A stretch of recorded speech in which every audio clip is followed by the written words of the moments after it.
atas kesempatan yang diberikan kepada saya untuk mempresentasikan pemikiran saya ini. Kok hilang lagi? Sudah kelihatan? Sudah kelihatan? Hah? Kok nggak kelihatan? Wes ketok ya. Tuh fotonya Pak Budi. Ini UKRI sepeda ini. Bentar.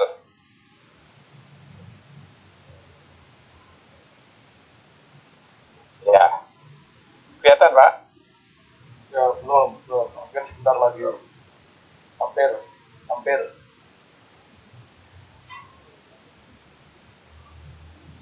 Sudah kelihatan belum? Kok nggak mau ya? Screen. Share screen. Itu sudah. Sudah? Sudah. Sudah oke. Oke, terima kasih. Jadi, saya diberi tugas oleh Pak Joko Bagono untuk menceritakan keinginan kita nanti untuk peningkatan kapasitas profesional sumber daya air. Jadi, apa yang kita inginkan, yang kita ketahui bahwa kalau kita direkrut, kemudian ditempatkan langsung di suatu penempatan di suatu tempat tertentu, tanpa persiapan untuk pekerjaan dan peran yang akan dilakukan itu susah kadang-kadang. Ya. Jadi tidak tahu apa yang akan dikerjakan, karena lulusan S1 kadang-kadang tidak tahu, mereka belum tahu tentang problem yang sebenarnya ada di lapangan.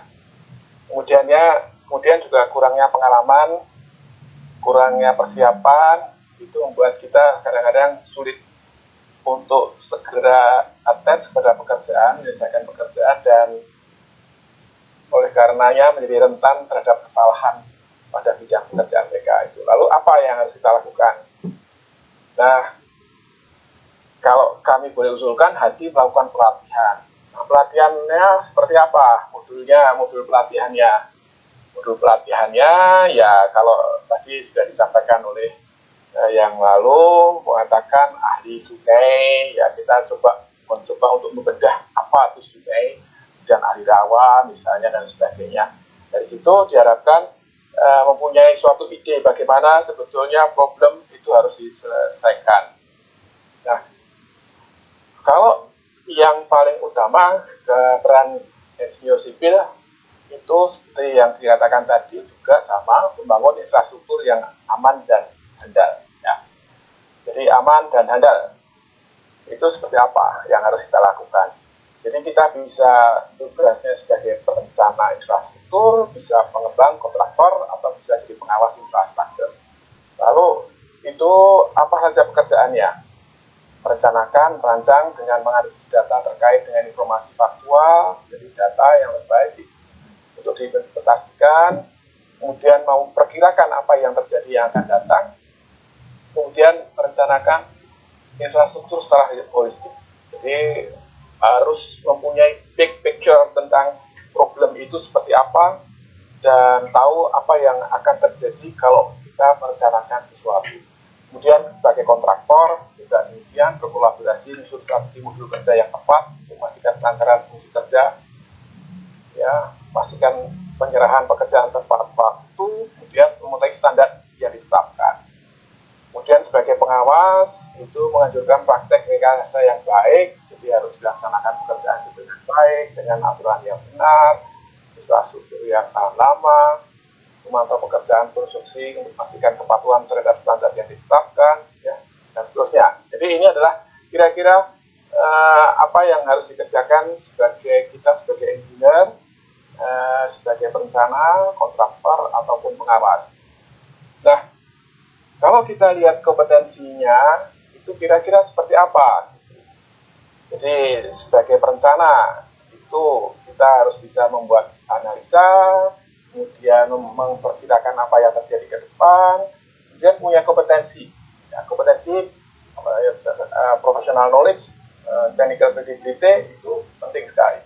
Kemudian sebagai developer, kontraktor itu sudah project management, result orientation, ya problem solving, stakeholder engagement, ya dan seterusnya. Kemudian juga sebagai regulator atau tadi pengawas tadi.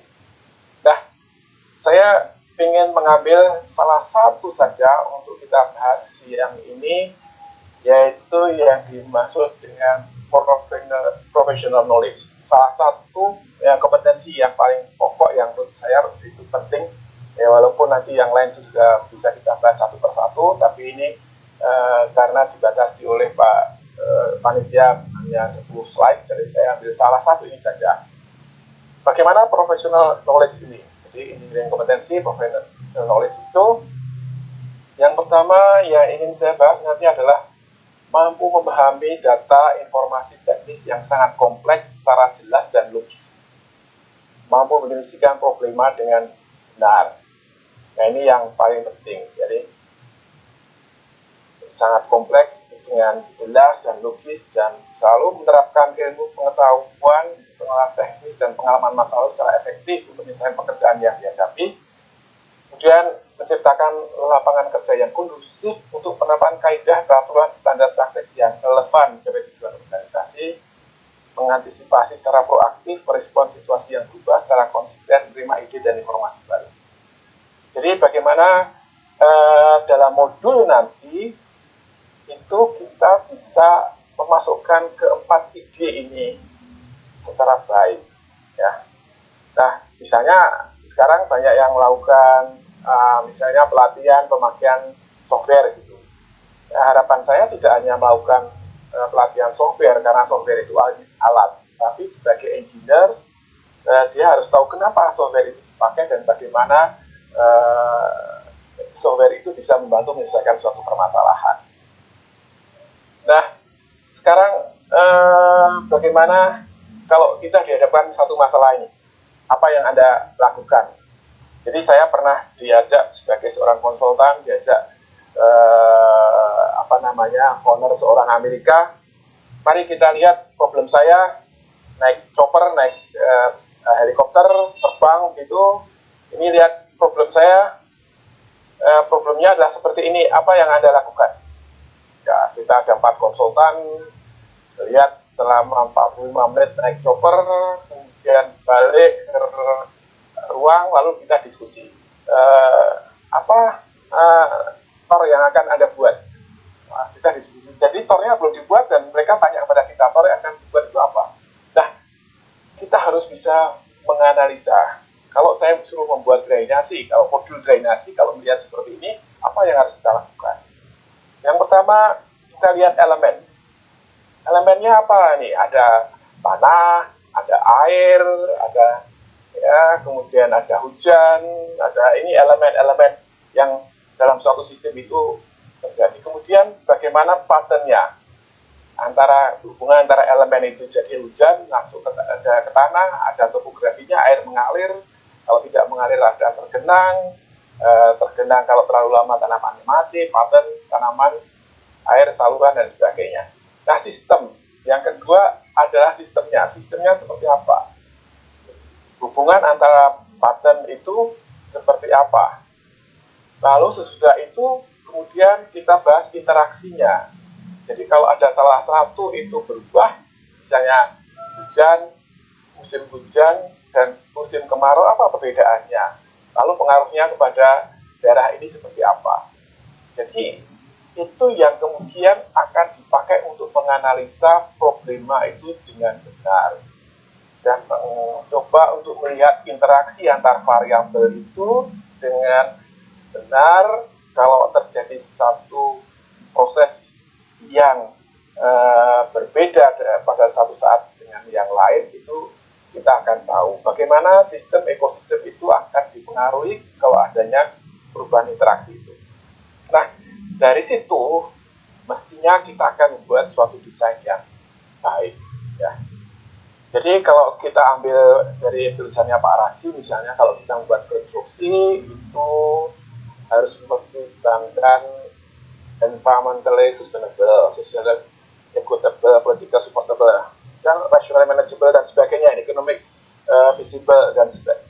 Ini adalah beberapa pertimbangan yang dalam interaksi itu yang harus kita perhatikan. Nah, jadi pada saat kita menjadi seorang perencana, pada saat itu maka big picture-nya harus dibuka luas-luas. Jangan sampai terjadi pada waktu itu, misalnya contohnya pada waktu diskusi KK itu ya ada seorang konsultan Australia bilang, ya air itu kita buang secepatnya ke sungai besar. Lalu buang secepatnya gimana gitu? Kalau kita kembali lagi ke tadi, ini dibuang secepatnya ke sana gitu misalnya. Lalu kalau ini dibuang secepatnya ke sana, lalu air ini terbuang semua, padahal kita hanya akan melindungi suatu tempat yang kecil misalnya, kita harus membuang air, karena ini kalau dibesarkan salurannya kan berarti air-air dari tempat ini akan keluar semua, jadi akan merugikan tempat lain misalnya. Dan itu yang harus dipertimbangkan big picture-nya supaya kita bisa tahu. Nah, contoh lagi misalnya dalam pengembangan rawa. Kenapa saya ambil pengembangan rawa? Karena di sini ada variabel yang lebih banyak lagi. Jadi pada waktu kita membangun rawa yang seperti tadi itu, kita berhadapan dengan keinginan untuk menurunkan muka air, drainasi, ya, karena tanahnya akan kita pakai. Kemudian kita harus melihat hidrotopografinya, perbandingan antara lahan dengan sungai, apakah bisa di-drain dengan gravitasi atau harus dengan pompa, lalu apa pengaruhnya lingkungan sistem, kemudian kalau kita mau drainasi kita manfaatkan, apakah perlu perbaikan kualitas tanah, kalau ada drainasi kemungkinan land subsided gimana, lalu bagaimana kalau kita turunkan, kita sumber airnya dari mana, air irigasi, air minum, dan kalau kita sudah turunkan perlindungan terhadap banjir gimana, kalau kemudian ada perbaikan tanah, ada keasaman dari tanah, bagaimana proses leaching, ya, pencucian tanahnya. Jadi ada variabel banyak, itu elemen banyak yang harus kita masukkan. Di dalam masing-masing elemen itu juga ada patternnya, ada sistemnya, ya, dan interaksi antar ini. Kemudian kalau kita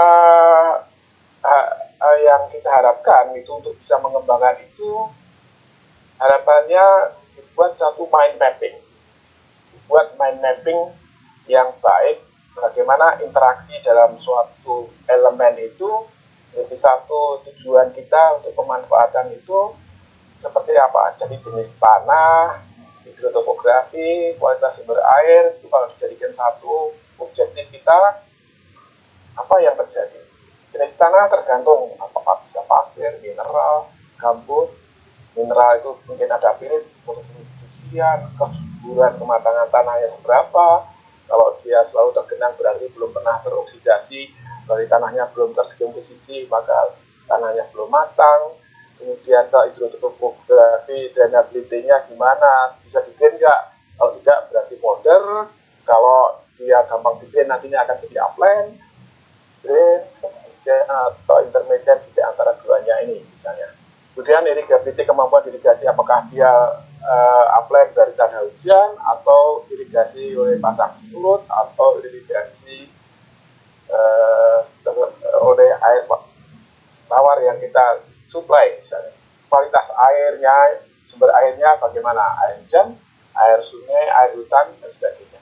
Dan ini interaksi multi objektif ini membutuhkan suatu talenta yang bagus.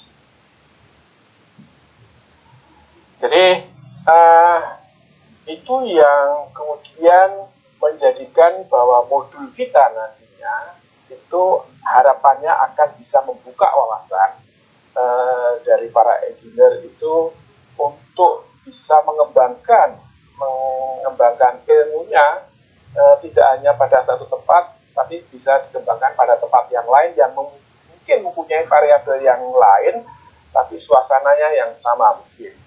Ya, jadi kita harus memahami problem itu.